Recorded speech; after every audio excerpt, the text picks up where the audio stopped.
Hello my friends, how are you today? It's Sue Pellin from Sue Pellin Designs, and today on Sewing in Slippers with Sue, we are going to talk about planning how much fabric you need for your projects. So I want to show you a little trick that I go through when I'm planning your projects, my patterns. How do we find out how much fabric we need to get the number of melons that we need, or leaves, or vines, etc.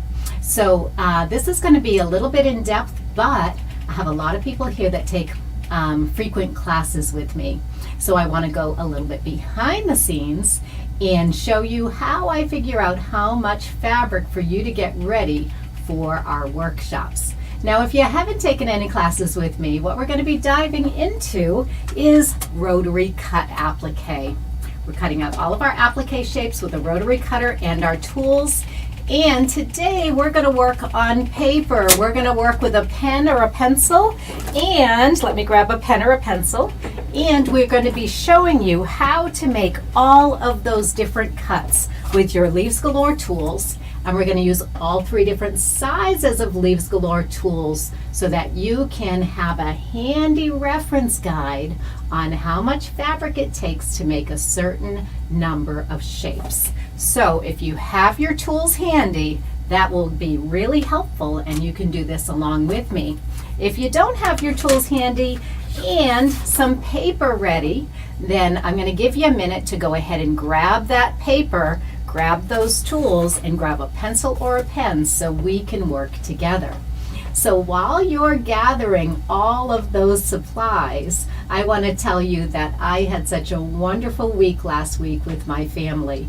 My brothers and sisters and I all went to Texas, where my brother lives in San Antonio.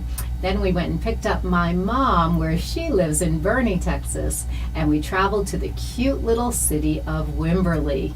Now, if you missed my newsletter last week, I told you about 3 different quilt shops that I went to visit in the Wimberley and Blanco area. So if you're in Texas and you want to check out those 3 quilt shops, I gave you a little review of each of the quilt shops and the name of each one so you can look them up online. It was such a pleasure to run into friends at each of those quilt shops. One of my students was working at the Blanco quilt shop, and that was a shop that I just happened upon. I didn't know I was going to go there. I didn't know she worked there. It was so much fun to run into Kathy Jeter, one of our My Magical Garden students, right there at the Blanco textile workshop, I think it's called, but it's the quilt shop in Blanco, Texas. So go ahead and grab your supplies. We're going to need some paper, and that paper can be just regular printer paper. I do this on regular printer paper, or if you want to work with some of the larger templates, you might want to grab some legal sized paper. So this paper is a nice big size. Let's see, it's 17 by, let me get my ruler out here. 11 by 17, is that right? Yes, this paper is 11 by 17, and it's a great size to work with. So what are we going to need for this? Just your tools and some paper, whether it's letter size or legal size. Either one will work. And I'm going to go ahead and grab my pens. I should have done that ahead of time, but they're up here at the computer and I can't reach them right now. So let me grab my little pen set here. Okay. So I'm going to use either a pencil or a pen. It doesn't matter. If you have an eraser, that's always good. I don't seem to have there's a pencil with an eraser right there. So that's the perfect little tool to use for this exercise. So why am I going to go through this exercise with you? Because yesterday we did the kickoff for our Gradations program.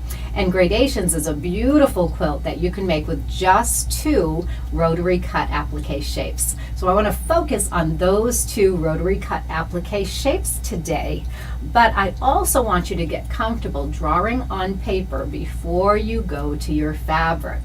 When you're learning to cut shapes with your rotary cutter, if you go to paper first, then you're going to get a lot more confident before you go and start cutting fabric. So I want to do this exercise with everybody that's doing gradations with me, so you can get confident on your paper and then go and cut out your shapes for the gradations quilt. If you're not making gradations with me, why not? Come on, it's a 6-week class. We're going to get the top done in 6 weeks. So these beautiful quilt tops, they all come as a kit. Not the red one, that's out of my stash, but we have the So Batik Gradations kit in the hyacinth color.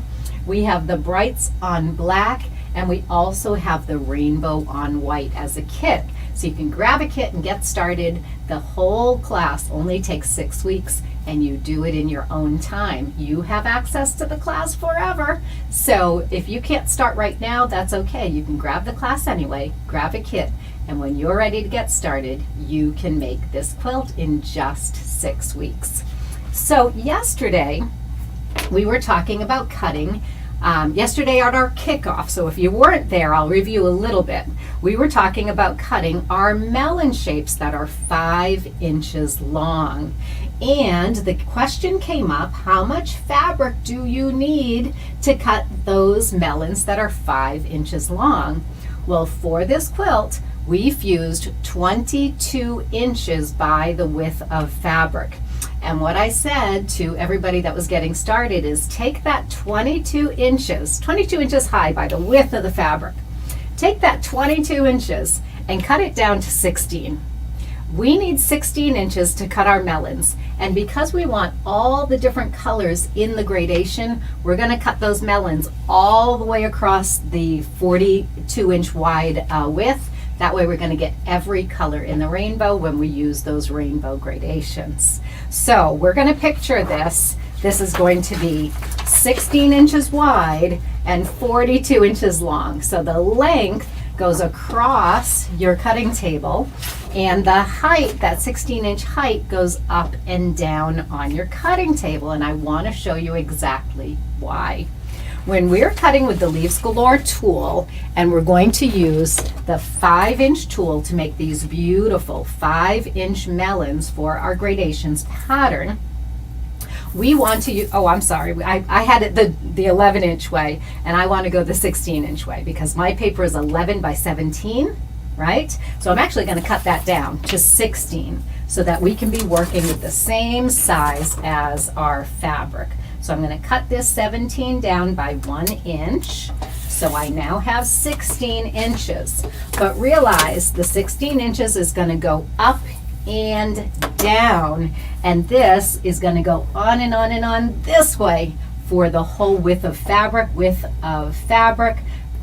Roughly 42 inches. Depends on how much of a selvage you have, right? So we have 16 inches up and down here at our cutting station. And I'm going to see if I can go back a little bit so you can see the end of my paper. There we go. That's better. Okay, so we're going to grab our Petite Leaves Galore tool. The Petite Leaves Galore tool has a 5-inch curve on one side and a 2.5-inch curve on the other side. Now, I'm not going to use this 16-inch length when I cut my 2.5-inch leaves. It's a little awkward, right, to cut 2.5-inch leaves from such a long piece of fabric because you want your cuts to go from edge to edge on your fabric every time, and you don't want to have to keep moving your tool to do that. Also, we're going to be moving our tool up and down like this to make our leaf shape. And we don't want to run out of tool to cut with. So if we're moving our tool down, we're going to run out of tool up here. If we're moving our tool up, we're going to run out of tool down here. So if you're using the smaller side of the template, you're going to want to hold your fabric a different way. The shorter way is better when you have a small curve like this one. But we want to use our fabric really efficiently, and we want to use the 5-inch side of our tool to make these 5-inch melons. So what we're going to do is we're going to center this 15-inch tool on the 16-inch piece of fabric. So we're centering our 15-inch tool on a 16-inch piece of fabric. That means we go up by a 1/2 inch, and let's draw that serpentine line.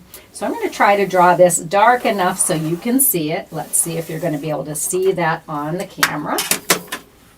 Okay, there's a little glare on the paper, so maybe not. So I'm going to change to my Sharpie so you can really see this. And that Sharpie is going to color the edge of my tool, but that's okay. No harm done. So I'm going to trace the edge of that tool with that Sharpie so you can really see it. So now I've got that serpentine line on one side of my fabric. Now if I were a left-handed cutter, I'd be doing all of this with my left hand. So I'd put my tool here, centering the tool, and I would draw that curve with my left hand. But I'm not left-handed and I can't do that. But I am going to grab a small cutting mat, and I want to show you why I'm going to use just an 18-inch cutting mat when I'm cutting these leaves. And this is something I didn't go over last night at our kickoff, so you're getting a little bonus here. I do it in the video for gradations, but I want to show you this little trick. So if you are cutting 5-inch leaves and you want to do that really efficiently, this is a great way to do it. So we're going to cut, or in this case, we're going to mark our 5-inch leaves, or we're going to mark our curved edge on the tool. And then normally we're going to move our tool down by one full leaf shape. Now the dash line on the tool is falling right over the line that I just marked right here. And it needs to match this line right here, and it also needs to match up here on this end to continue this line with this dash line. So you can see I've got this placed just right, so I can continue cutting or marking to make 2 leaves down here. Now when I am cutting with my tools, I'm not cutting through one layer of fabric. I normally cut through 4 layers of fabric at a time. So I'm not just making 1 leaf or 2 leaves at a time. I'm making 4, 8, or even 12 leaves at once. But I didn't complete this leaf because my tool was too short. I had to move my tool from here to here, and I ran out of tool to cut with down here. So I'm going to show you a little trick. When you're working with the 5-inch tool, or any of the tools, say you want to do 3 8-inch leaves, you can use this same technique with any of the tools. I'm just going to show you with the 5-inch because it's the smallest one and it's the easiest one to show you. So we're going to cut one side of our fabric right here, cut, cut, cut, and with a rotary cutter, of course, I'd be cutting up this way. Then if you have a small board like this, you can rotate your entire board with the fabric on it. Why do I rotate the board? Because now I can use the tool the same way. I can put the tool over here, a 1/2 inch up from the bottom, a 1/2 inch down from the top, and now I'm making the other cut that I need to do all 3 leaves at once. Because I turned the tool around, I didn't have to move it down or up. I can simply cut all 3 leaves at one time. So the challenge is we've got to keep swapping this around. One cut on the right side, turn it around, one cut on the left side. Now, when I am cutting the next row of leaves, I want to use this space right here in between this scallop. And many of you that have been cutting with me from some time, you know that we're going to point the letter A right at the point of that scallop. And there's a letter A down here. We're going to point that right at the point of this scallop down here. So we're going to be tracing 2 leaves this time, 1 and 2. Now, what we can do is we're going to cut a little bit differently than we normally do when we're just cutting these 2 leaves. Now, normally, I always cut from one edge of the fabric to the other. But Carlene noticed last night that I left this piece up here intact and I didn't continue cutting. And this is why. I can actually put my blade in right here at the letter I, and I can cut this leaf and this leaf. And then I can slide my tool up by one full leaf shape. The dash line on the tool falls right over the line that I've just cut. And now I'm going to make those 2 leaves in the middle. See? 1, 2. There's going to be 2 leaves here in the middle when I cut this second row of leaves. If I place my blade down at the end of the tool and I cut up 1 leaf, 2 leaves. I'm counting those leaves as I cut. So I'm not just cutting the whole way across like I normally do. That way, I have a bigger piece of fabric down here at the end that would normally be cut into a half leaf here and a half leaf here. I can use that bigger piece of fabric when I'm cutting out my small leaves, so I can use all the scraps for cutting out small leaves for that same project. I need the small leaves for the flower in the center of that quilt. So my first sentence for you today was, we're going to find out how many leaves we can cut and how much fabric we need for your projects. So this block right here, the block that I'm making for gradations, it has 8 melons on that block. When I'm making my red quilt, I'm going to use 9 different fabrics for the 9 blocks in the quilt. So how much of each of those fabrics do I need? Well, let's trace out 8 melons. We need 8 melons on the 9 block quilt. So this row has 3. This row I'm going to spin around. So I'm going to turn my whole board with the cut fabric on it, and then I'm going to take my tool and I'm going to spin that around too. I'm going to place the dash line on the tool right over the line that I've just cut. And now I'm going to make my second cut. Well, guess what? We now have 8 leaves marked on our fabric. We have 1, 2, 3, 4, 5 in the middle, 6, 7, 8. And that's as many as you need for 1 block. So if I have 9 different fabrics, I can make this quilt. And let's see how much fabric that is. So I'm going to take my ruler, and I know that I worked with 16 inches of fabric, but how wide does that fabric piece need to be? Well, it needs to be 1, 2, 3, 4, 5 inches wide. So in 5 inches by 16 inches, I'm going to get 8 melons. Now you can do this for all of your different size leaves. I have one like this that is 2.5 inch leaves, and I've numbered them. How many 2.5 inch leaves can I get on my fabric? I went all the way across the fabric because on some patterns I'm going to need 3 leaves. On some patterns I'm going to need 12 leaves, and on some patterns I might need 21 leaves. So if I need 21 leaves on a pattern, then I'm going to look at this paper.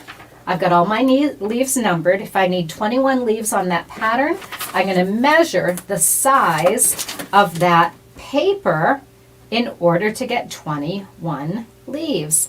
And I've got 6 inches by, let's see, 6 inches, let's turn it the other way around, 6 inches by 9.5 inches. That's going to give me 21 2.5 inch leaves. So what I'm suggesting is that if you love designing your own patterns, or if you want to use my tools to make somebody else's pattern that has lots of leaves, this is the way you're going to figure out how many leaves you can get on your piece of fabric.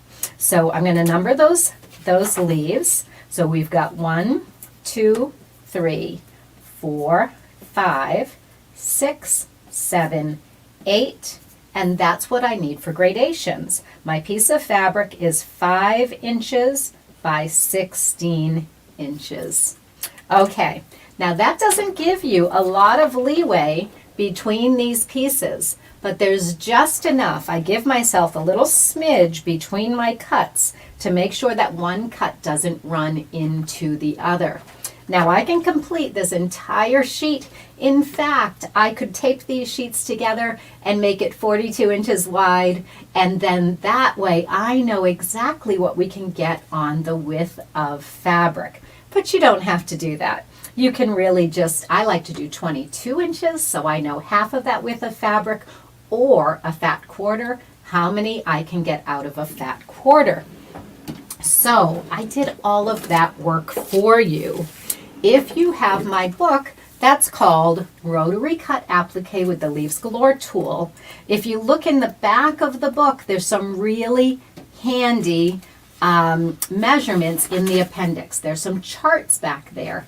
So the appendix starts on page 81. Okay. It tells you what are the different sizes of standard leaves that you can get out of the tools. So the different sizes are 2.5 on the petite tool, 3 inches on the norm tool, 4 inches on the grand tool, 5 inches on the petite tool again, 6 inches on the norm tool, and 8 inches on the grand tool. To cut that leaf size, it tells you the exact size of the fabric that you need. So if you only want to make one leaf, you can find out what size your fabric needs to be. You can also cut strips of fabric. So one leaf goes down one strip, and I give you the measurement for that. So the number of leaves on a 40-inch strip by the right width, I tell you that in the book. And then the number of leaves from a fat quarter of fabric. That is the most key number right there. When I'm doing a big quilt and I know that I need 350 leaves, then I can say, okay, if those leaves are going to be norm leaves made with the 3-inch tool, I can get 122 out of a fat quarter. So if I need 150, 2 fat quarters are going to be enough to make all the leaves for that quilt. Then I break it down even further. Well, what if I want a scrap quilt? I want to use 5 different fabrics.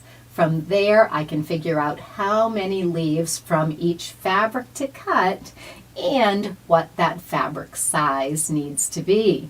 So this is how I write my patterns. This is how I write supply lists for you when you're in one of my workshops, so that we can not waste fabric. Now, having said that, all of my patterns have a little fudge factor built in. I don't like to give you the exact amount to use for that pattern, because what if you make a mistake? Then you've got to get that fabric out again, if you even have any, and start fusing again. So there's always a little fudge factor. I always plan on a few extra leaves, one extra strip probably where you can cut leaves just in case you make any mistakes. And I make mistakes all the time, so I need that fudge factor as well. Now, the standard leaves are not the only shape that you can make with these tools. I love this beautiful lemon-shaped leaf. And if you were with me yesterday, if you're starting gradations with us, I did not demonstrate how to cut that leaf. So I'd like to show you on paper. Now, before I do, I'm going to come up closer to the screen so I can see your questions and comments, and make sure that you don't have any questions for me. Bev, you love exploring new quilt shops. So do I, and it was so much fun to do with my sisters, my sister-in-law, my mom. We had such a great time. My mom is great. Thank you for asking. She's doing really, really well. We were keeping her away from all of her fun activities. Not really. She loves spending time with us, but she got right back into her activities, and she is doing really, really well. Okay, flip and stitch quilts. So many designs that could be made with rotary cut applique. Faster, easier, and less fabric. Of course, once I finish all of Sue's wonderful designs. Thank you, Elaine. Flip and and stitch quilts. I'll have to look that one up, Elaine. I'm not familiar with that book, so I certainly will look that up. Okay, good refresher class, good. I'm glad you're enjoying that, and it's a neat tip. Thank you so much for that. So no questions, just comments this morning. I'm going to take my sweater off. I'm getting warm with all this work that I'm doing, all this fun that I'm having, all this play that I'm doing. It's not really work, is it? So this is my 5-inch tool, and I actually use, sometimes I'll use a tag board that I get at Walmart or Staples, and I can do that full 22 inches by whatever width I need it to be. So how do you determine what the width should be for what you're making? Well, you can just start by drawing, and that's going to help you get started. So let's give you an example of these lemon-shaped leaves. So let me give you a rule of thumb for lemon-shaped leaves. Lemon-shaped leaves are going to be twice the size of the curve that you cut them with. So these lemon-shaped leaves that I cut with my 2.5-inch curve on the Petite Leaves Galore tool, these leaves are roughly 5 inches long. Now, why do I say roughly? What I'd actually like to show you how to make these leaves, how to draw them on your paper so that you can use this paper for a handy reference tool. So let's get started. I'm going to say cutting, but what I really mean is marking these lemon-shaped leaves. Okay. When I'm using a larger piece of fabric, it's harder to make consistent lemon shapes. So I'm going to turn my fabric the opposite way, or turn my paper the opposite way. Instead of using the 17-inch length, I'm going to use the 11-inch length. Now there will be a little bit more waste when you use a shorter bit of fabric. And let me show you what I mean by that. Okay, I'm going to have a little bit more waste because I'm going to be able to mark where my, let's see, I'm going to be able to mark where my tool goes off the ends of the fabric. And that's how I like to cut, with the tool going off the ends of the fabric. That way I get a complete cut every single time. I don't get these weird, ugly bits sticking out that are a little bit strange looking, like this weird, ugly bit right here, right? That's a strange looking piece, and it might confuse you when you're cutting if you leave these strange, ugly pieces.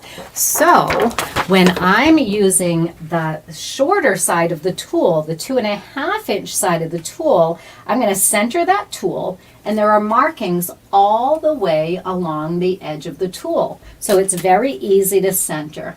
I'm going to put the A right in the middle of the sheet of paper, and then I'm going to look down here. I'm on the 2-inch mark here on the tool. There is a ruler on this tool, so you could call these rulers instead of templates. I tend to call them templates because we're cutting applique shapes, and we usually cut applique shapes with templates. So I'm going 2 inches up and 2 inches down from the end. Exactly, right? Because we had a 15-inch ruler and an 11-inch piece of fabric, so that centers it. Now you could also use the markings along the edge of the tool. I've got a D right here and I've got a D right here, so now I know that tool is centered. So I'm going to mark, and I'm going to move it all the way over to the edge of the fabric, just leaving a little smidge on each edge. I'm going to mark that edge. Now I want to make lemon-shaped leaves. Standard leaves would be made by pulling straight down. Dash line goes right over the line you've just cut, and you're ready to cut your standard leaves. But lemon leaves are different. Let me show you a good way to do your lemon-shaped leaves. You're going to find the A on the tool, and you could make a little mark on your fabric with iron erasable chalk. In fact, you could make lines all the way across your fabric 5 inches apart. The center of this curve and the center of this curve are 5 inches apart. So if you have lines on your fabric drawn with iron erasable chalk, this might be a helpful way for you to keep these lemon-shaped leaves lined up. Now I don't normally do that, so I'm going to show you a little cheater way to do it. When we make our first cut, you can use chalk to mark that A in the middle of the cut, but I just do this by eye, and let me show you how. When we're making our lemon-shaped leaves, we're going to pull the tool down so that the peaks and the valleys meet. Now, if you made a little mark at the peak or the valley of your curve, at the A on your curve, then it's very easy to line that up with the A on the tool. But as you're cutting your fabric, it's awkward to be marking with your chalk. So you might want to mark a line all the way across and always keep the A on the line. Now you can also do that by keeping your edge on the paper. So for example, if I kept the edge of my tool on the paper or on the fabric and I draw a line, then I know if I go 2.5 inches down, I'm going to be at the A here, at the A here on the edge. So I'm going from the edge of the tool to the A. So let's do that one. Okay, then I'm going from the A back up to the edge of the tool. Okay, I'm going to show you this upright so that you can see what I'm doing. So it actually would be better on a colored mat, because my colored mat and my paper, you're having a hard time seeing the white mat behind the paper. But I've got the edge of the tool on the paper here, and then I've got the A on the edge of the paper here. I can go back and forth that way, making lemon-shaped leaves all the way across my paper or my fabric. Now what happens is, just like the standard leaves, you're getting partial leaves as well. You're not only getting full leaves. Okay, I've got a full leaf here and here, so 1 and 2. Then I've got a full leaf here. This one's only a partial, so I can't cut that one. So here is number 4, and here is number 5. Those are all full lemon-shaped leaves. So now let's determine what's the ideal size of the paper to cut from. So if we take our ruler and we go from the end of that 4-inch leaf to the end of this leaf, and I put a line right there, that's exactly 10 inches. Well, that makes sense, doesn't it? Because I've got 2 leaves that fit on that 10-inch span, and these leaves, I said, were roughly 5 inches, double the size of the tool that you cut it with. Well, why do I say roughly 5 inches? Well, there's a spot here where you've got a long bit of overlap with your marking. And if you're marking it at home, you're going to see that at home. There's a long bit right here where your tool, the peaks and the valley of the tool come together. And where you cut those lines together gets so skinny that it actually kind of falls apart between those 2 markings right here.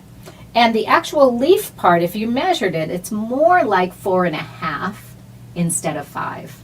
On paper, it's 5 inches of space that it takes up, but because these points go down to nothing, then we lose a little bit of that length on our fabric. So how wide do we need our fabric to be? Well, there are 4 leaves on each one of these blocks. So in order to cut 4 leaves, we need, let's see, we need at least 1, 2, 3, 4 inches of fabric. Now that's really close. I want to go a little bit more. And you've got the one little bonus leaf in the middle. So not only did I have 4 leaves, I actually had 5. So I'll be putting 1 in the pile for my next block every time. So this was 4 inches across. Now if I multiply, if I need 4 leaves for every piece, and I multiply that 4 by as many blocks as I have, I'm going to end up with more leaves than I need, because we're getting this bonus one in between every single grouping. So you can go one less, right? If I need 9 blocks, I can just multiply this by 8, and then I'm going to have that extra bonus leaf. So I'll have plenty of fabric if I take the 4 inches and multiply that by 8. So this is how I decide how much fabric we're going to get ready for our projects. So what happened with this one? I started marking and I ended up with a partial leaf here and a partial leaf here. I actually love those partial leaves. When you look at my quilts, I'm often tucking those leaves up under flowers. So you don't necessarily have to have full leaves. So if I'm looking for full leaves and I'm making something like a magic carpet ride quilt, I still need partial leaves on the ends of that quilt. So don't be throwing those partial shapes away. But when I'm looking for the ideal size fabric, I look at full leaves. Now I'm still going to end up with half leaves here and here on every other row. But there's only 2 half leaves for all 5 full leaves that I've gotten, so it's worth it to have those half leaves to make that beautiful use of your fabric. Do you see how there's no space in between those leaves? They all have a common edge, so you are utilizing your fabric in the best way possible. And you didn't have to trace with scissors. You didn't have to make a template. You don't have to trace that template, and you're never cutting with scissors.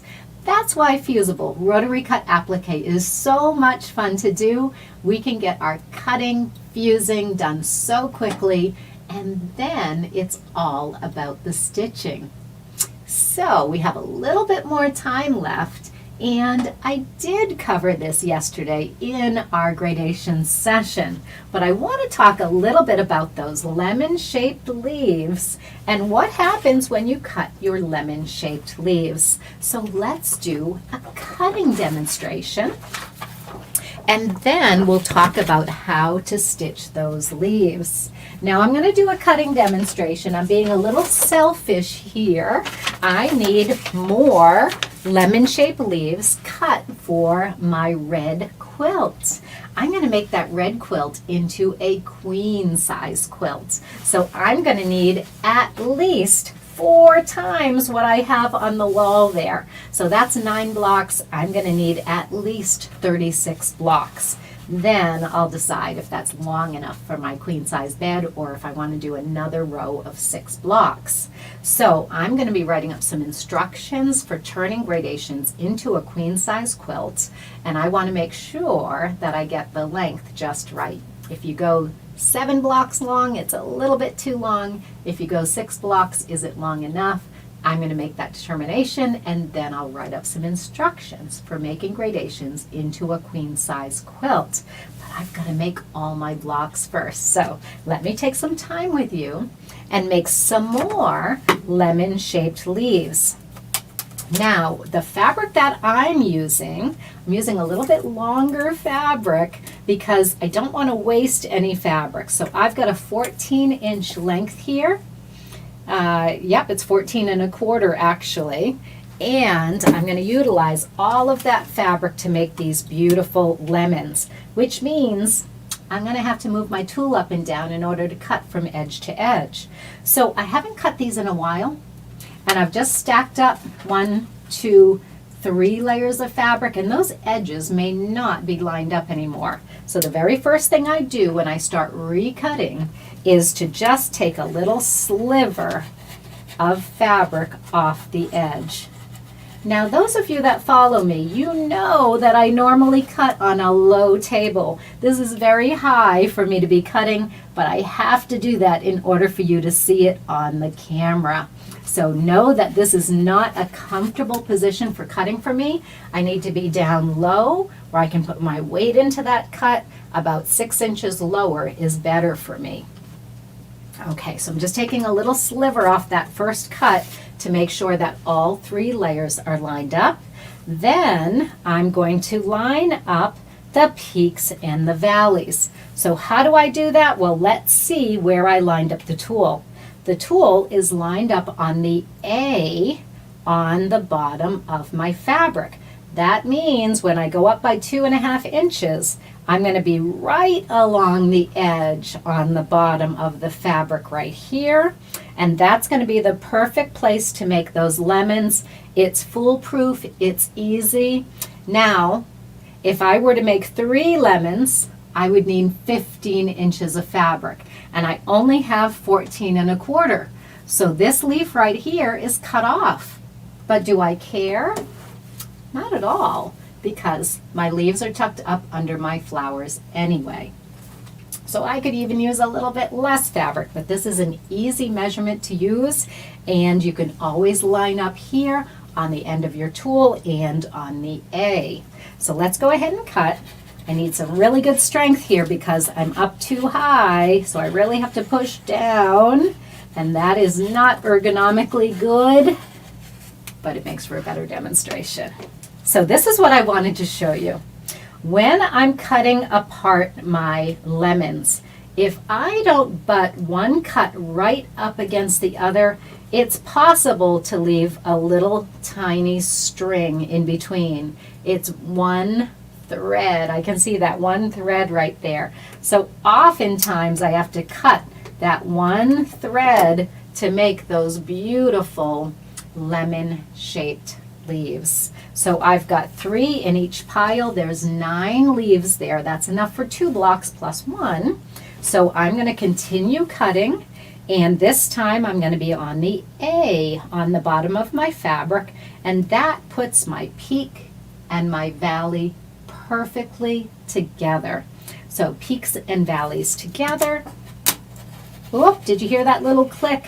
That means that I caught the edge of my tool with my blade.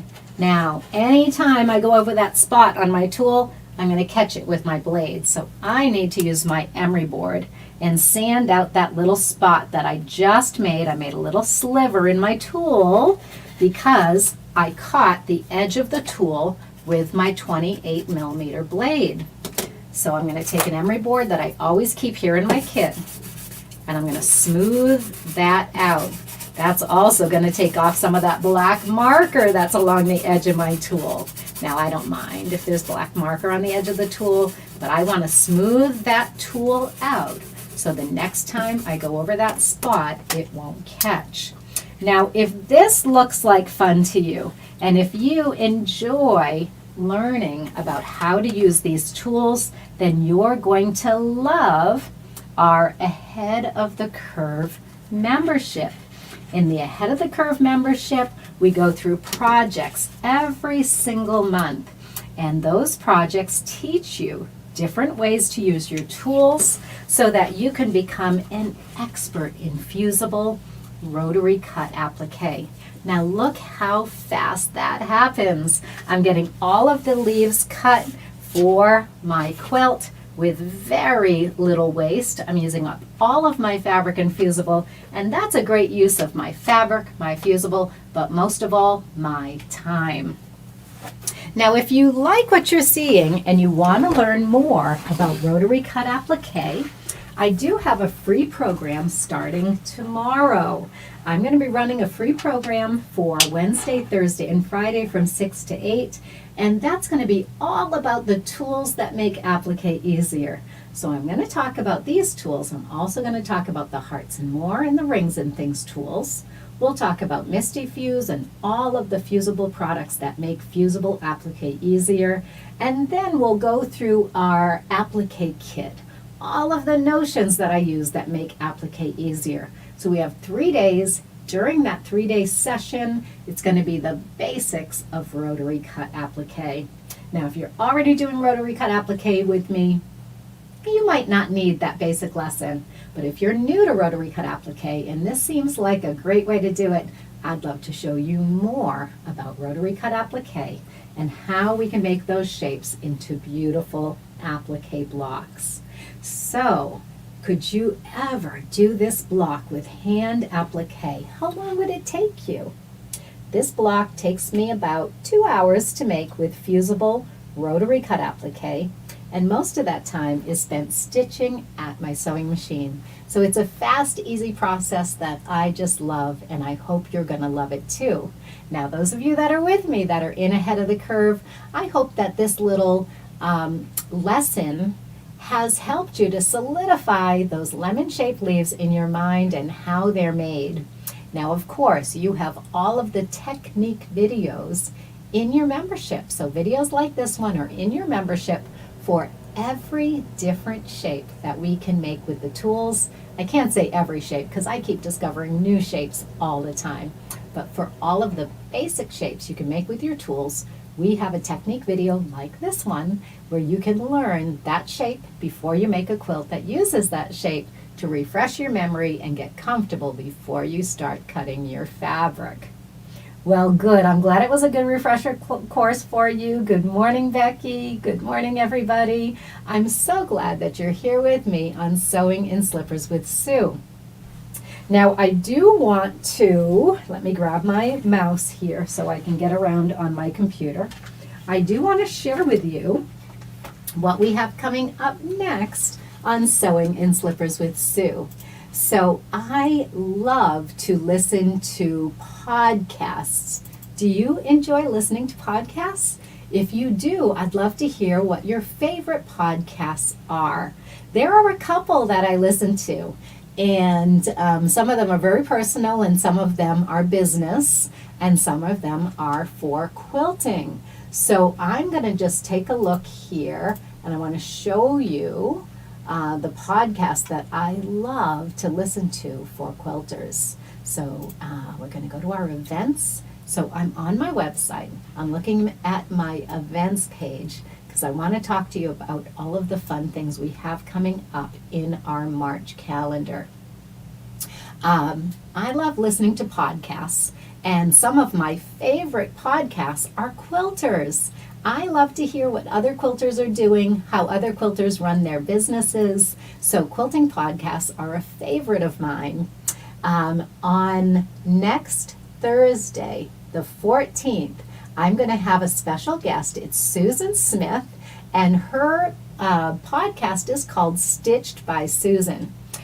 Susan is a professional machine quilter, but she's also a business owner. And in her podcast, she talks about running a quilt business. So I love listening to her podcast, so I thought I would invite her to be a guest on Sewing in Slippers with Sue, and then I will probably be a guest on her podcast as well. Excuse me for 1 second, I just need a tissue.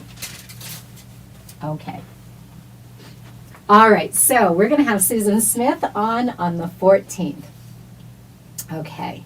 Then we have, what else do we have coming up in March? We have our product demo days, and that's on the 8th, 9th, and 10th. So that's coming up tomorrow. If you haven't already signed up for product demo days, go ahead to my website, and there's a banner across the top where you can easily sign up. So that's SuePellinDesigns.com. The banner on the top is where you sign up for demo days. For our members, we have our first class on the 15th of March. That's my dad's birthday. So we'll be celebrating my dad's birthday with double clamshells. We are going to have a guest teacher. That's going to be Janie Alonso. Janie designs quilts with me, and she makes a lot of our samples. So Janie made this beautiful sample for double clamshell. She's going to be leading the class, and I'm going to be co-teaching. So that's on the 15th from 11 to 3. And then we have our Almost in Baltimore block. We're going to do the plain or fancy spiral vine on March 20th. So let me show you that spiral vine block. I've been trying to keep up with all of my blocks, and I'm just one behind. I got my first block done, which is the sunflower. I still have a little bit more stitching to do on that one. Then I got my paisley heart block completely done. That one's all stitched and all ready to go into my quilt. So I'm doing the plain versions first. And this one is the plain version of the paisley heart.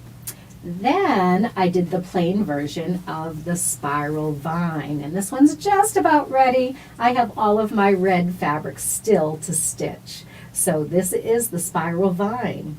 Now you can see that in every one of these workshops we're using different shapes that can be cut with our Leaves Galore and our Hearts and More tools. I'm so excited that we've just announced our next 3 blocks for the Almost in Baltimore class for our Ahead of the Curve members. I'm working on the patterns for those blocks, and one of the ways that I do that is by working from standard blocks in Electric Quilt, and then I modify those blocks in order to plug in the shapes that I can cut, that I can rotary cut with my tools. Now that would be another great topic for Sewing in Slippers with Sue, how I modify a standard design to make it into a rotary cut applique design. So that might just come up on one of our future Sewing in Slippers, maybe on the 21st or the 28th. You're Almost in Baltimore are fantastic. Thank you so much. Is your session with Susan Smith available for all or just to AOC members? It's available to everybody. Our Sewing in Slippers every Tuesday is free to everyone. I post it on my Sue Pellin Designs page, that's my regular Facebook page, and I post it here on the AOC group page. So whether you're a group member or not, you can get on to Sewing in Slippers with Sue every Tuesday. And next Tuesday, you will find us at 11 o'clock here on Sewing in Slippers with Sue, just like you are today. So Marie, wherever you found me today, that's where you're going to find me next week as well. You're welcome. Excellent. Okay, Helen says, Sue, I want to do the Almost in Baltimore block in April, but I'm out of town. Is it okay to sign up and then just use the video?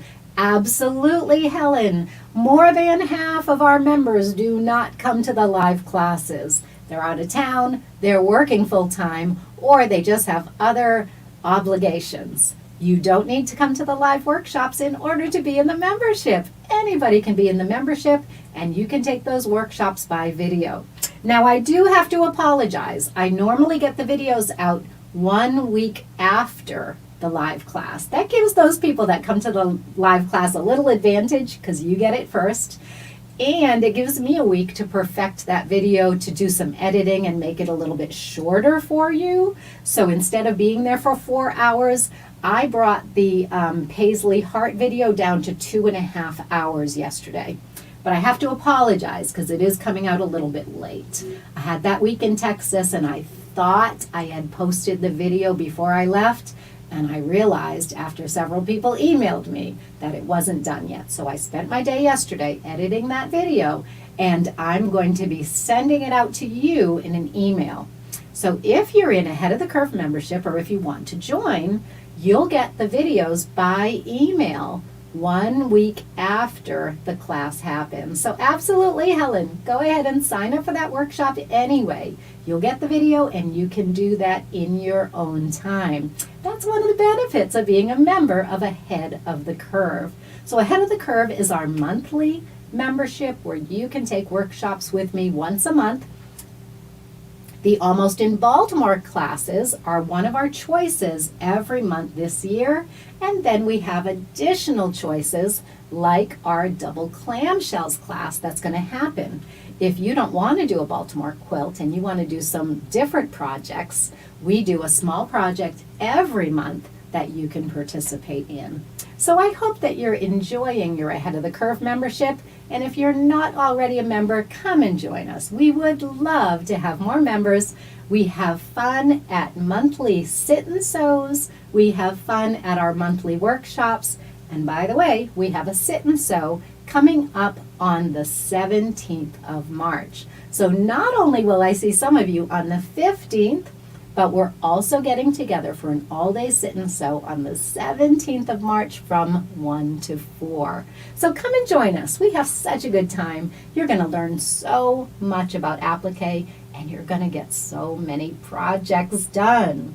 So Ahead of the Curve membership is available at SuePellinDesigns.com. I will be sharing more information about the membership and about our special discounts happening at our demo days. So if you don't have any of these tools, but it's a technique you'd like to learn, demo days is the perfect time to get all of the tools that make applique easier. So join us for demo days. That's the 8th, 9th, and 10th. That starts tomorrow from 4 to 5 p.m. We might go a little later, but I'm going to try to keep it to an hour. 1 to 4 for the sit and sew? No, I'm sorry, 11 to 4. The sit and sew is 11 to 4. Did I say 1? I meant 11 to 4. It's an all-day sit and sew. Well, it's been so much fun to spend my morning here with you. I hope that you will play around with these shapes. Use paper. Get comfortable on paper. Then you'll be able to confidently cut these shapes out of your fused fabric and make some beautiful applique quilts. Goodbye, everybody.